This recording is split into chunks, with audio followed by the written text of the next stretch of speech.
We've all been there, scrolling through social media, comparing our lives to others, and wondering if having more money would make us happier. It's a question that's been debated by researchers, experts, and everyday people for years. The idea that more money equals more happiness is deeply ingrained in our culture.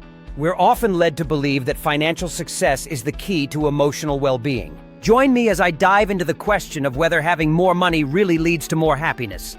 Can I find the answer by living on a budget for a week? Research has shown that there's a paradox when it comes to wealth and happiness. Studies have found that as income levels rise, life satisfaction also increases, but only up to a point. A survey conducted by the Harvard Business Review found that people with an annual income of around $75,000 reported being happier than those earning less. But beyond that threshold, the correlation between income and happiness starts to fade. Interestingly, a study published in the Proceedings of the National Academy of Sciences found that the happiness of people in countries with high GDP per capita didn't necessarily correlate with their income levels. In fact, some of the happiest countries in the world, such as Denmark and Switzerland, have high levels of social welfare and community support. The Easterlin paradox, named after economist Richard Easterlin, also highlights the complexity of the relationship between income and happiness.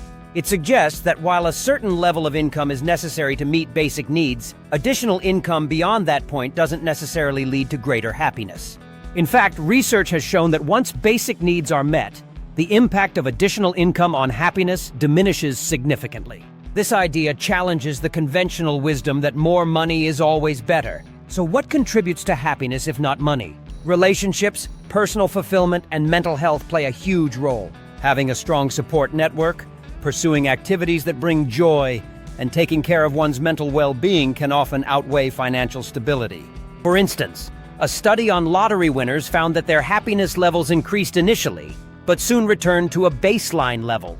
This suggests that the initial excitement of winning wears off, and long-term happiness comes from other factors.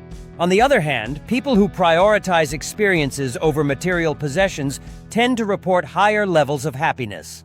This makes sense, as experiences often bring people closer to others and create lasting memories. Additionally, having a sense of purpose and meaning in life can bring a deeper sense of fulfillment than any amount of money.